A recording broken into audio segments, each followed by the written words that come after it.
Hello again, everybody.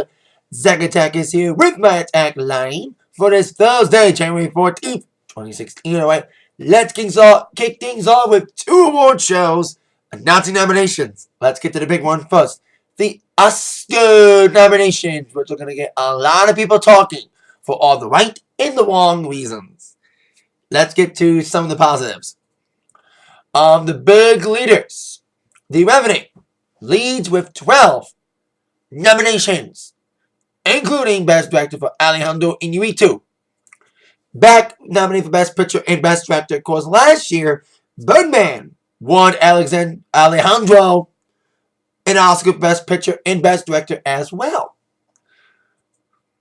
Joining behind is Mad Max, a blockbuster film. Usually blockbuster films don't get major nods. Hell, Star Wars only got 5 nominations, not including Best Picture. But Mad Max Fury Road did get 10 nominations, including Best Director for George Miller and Best Picture. Some of the other Best Picture nods will include The Big Short, Bridge of Spies, Brooklyn, Room, and Spotlight. But Bridge of Spies is not, and also The Martian, Ridley Scott. The directors of both those films aren't nominated for Best Director. Spielberg ain't either. But sometimes not being nominated Best Director is good. Just ask Ben Affleck. He wasn't nominated Best Director. But Argo won Best Picture still. So there you go. Some of the Golden Globe people are nominated Best Actor, because Matt Damon and Leo, who won their awards. Matt Damon for that hilarious Martian. Yeah, is that a comedy? No. Because those two won the Golden Globes. They were taking Michael Fassbender and Eddie Redmayne and Bryan Cranston for Best Actor. While the actress nods, J. Law and Brie Larson, who won the Golden Globes, will take on Cate Blanchett, Charlotte Rampling, and Cerise Ronan. Sly, Sylvester Stallone, got a nomination for Creed. He'll probably win Best Supporting Actor. Also, Kate Winslet, she won. Because sometimes the Golden Globe predicts the winners of the Oscars.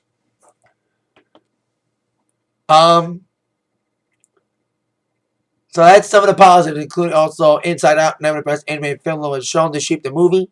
Let's get to the negatives, the snubs. White Oscars. Again, second year in a row that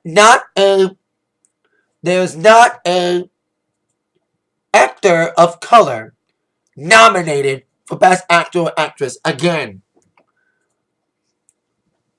20 acting nods, 20 went to all white. Of course, last year we had the big snubs of Selma not being nominated for acting. And not even Will Smith, who got a nomination for Golden Globe, didn't get nominated for an Oscar for Best Actor for Concussion.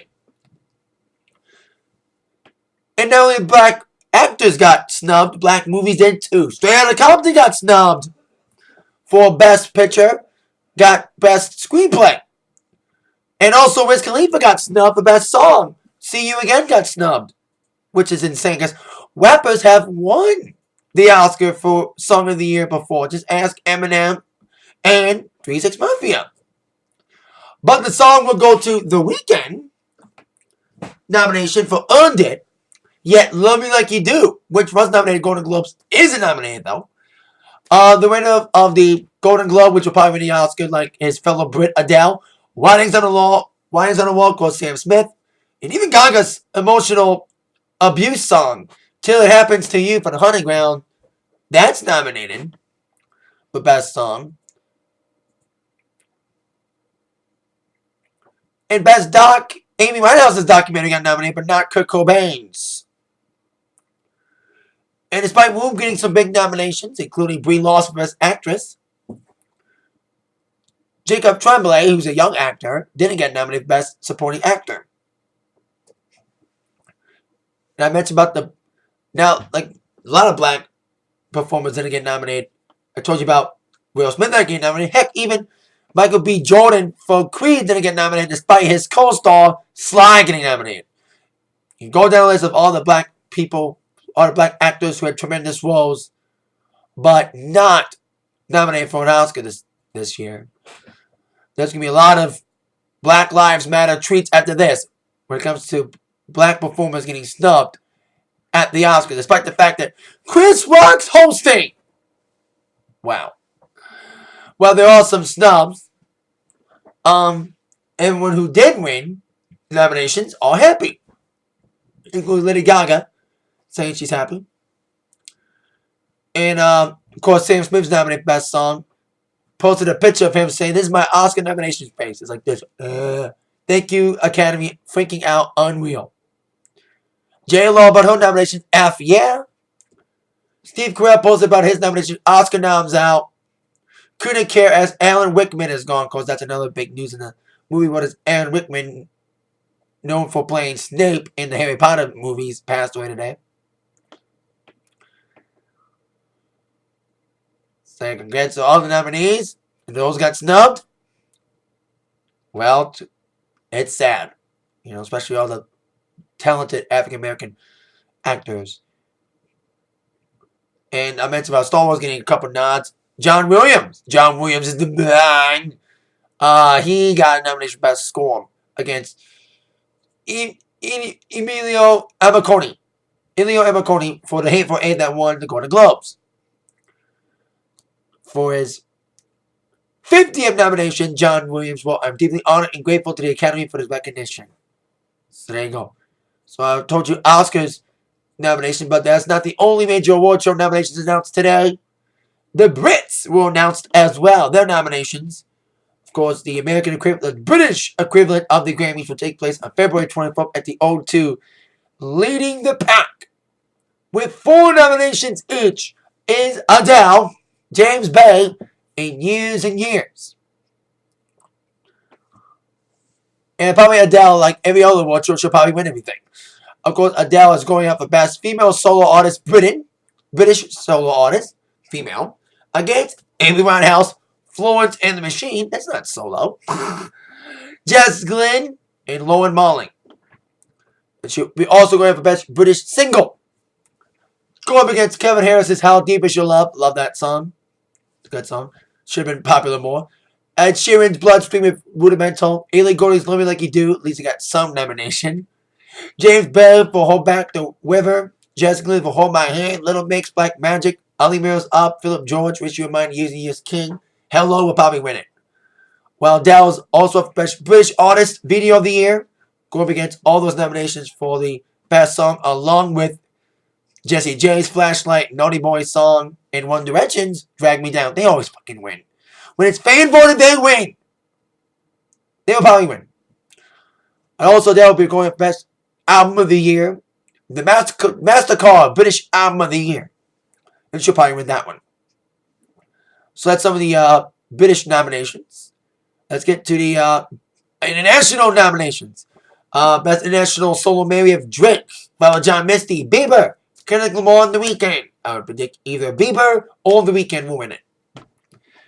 International Female of Ariana Grande, Bjork, Courtney Barnett, Lana Del Rey, and Meghan Trainor.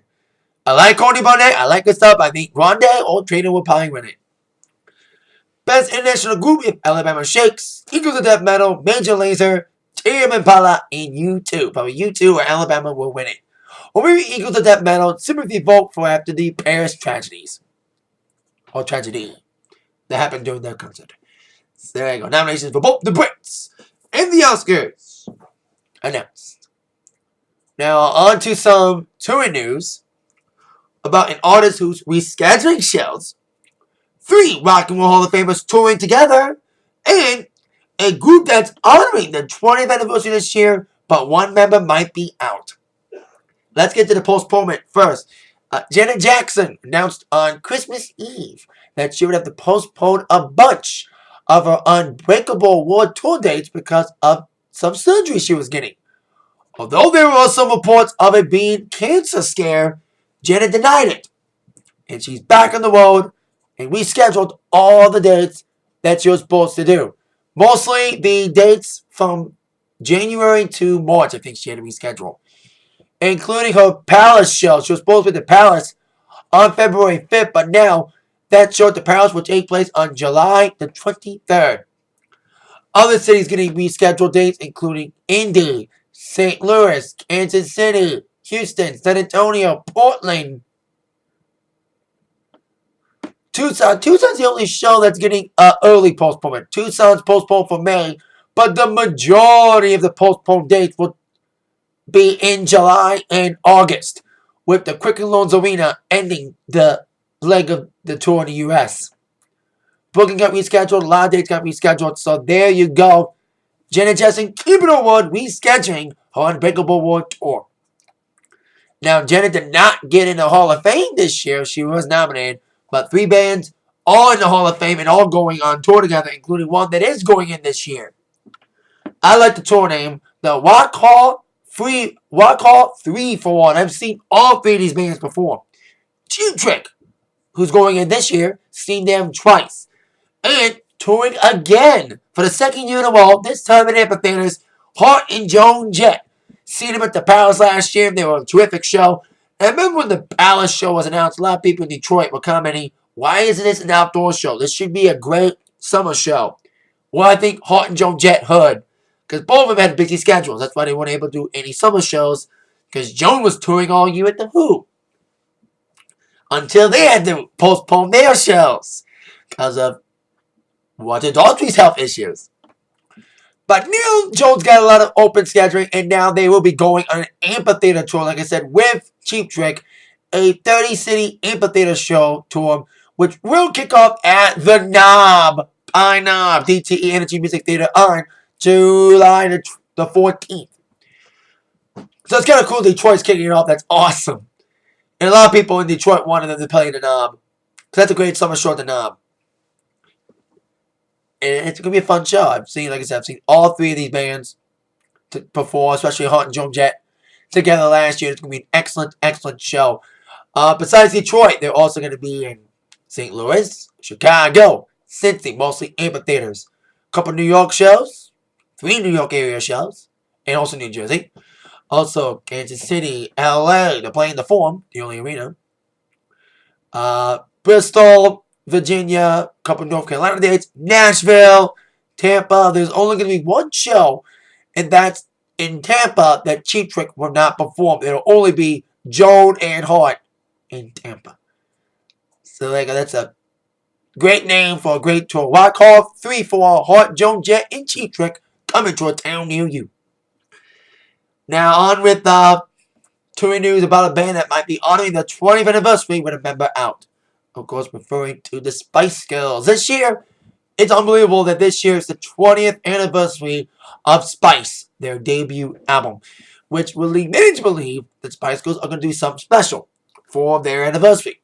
Some dates.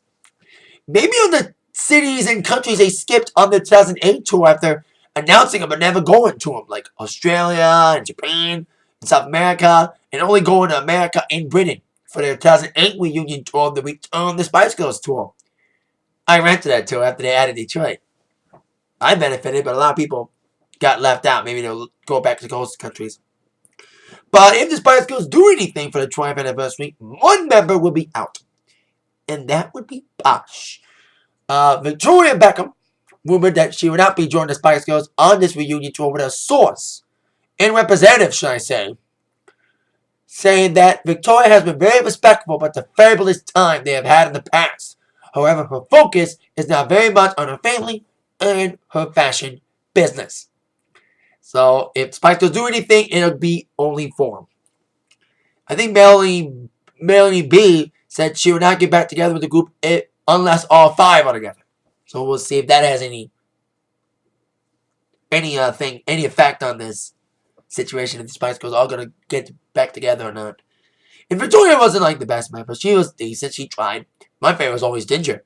Then when she left, it was Baby. So, and I guess I've seen them before, and I know they would deliver a heck of a show. 5 or 4. I know like a lot of people be like, we want all 5, but family and fashion and ego for Posh. So there you go. If Spice Girls do anything for 20th anniversary, Posh will have no part of it. Now, I'd like to end with some wacky horror news. I mentioned last week on one of my taglines that they're revamping wacky horror, and they should have let the thing alone.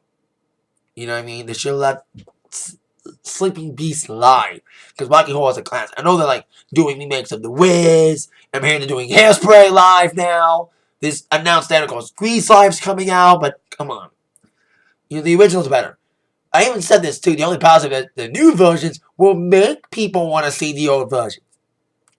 And I mentioned that they casted Janet and Brad last week. Victoria Justice and Ryan McCartan joining the cast as those two. And Frankenfurter's already being played by a transgender actress. That's kind of cool, though. Laverne Cox. But now they announced who's playing Eddie. Meatloaf's role. A short role, but still a great role. I kind of like lament the choices thus far, but this is a decent choice. Even though it's only a short role, it's a decent choice to play Eddie. Adam Lambert will be playing the role of Eddie in Rocky Horror. I think Adam's got the voice to do it. He's got the pipes. That's all you gotta do is sing one song. Did I spoil the movie? Did I spoil it for anybody? It's like old yelling. Everyone knows the ending. But people still watch it.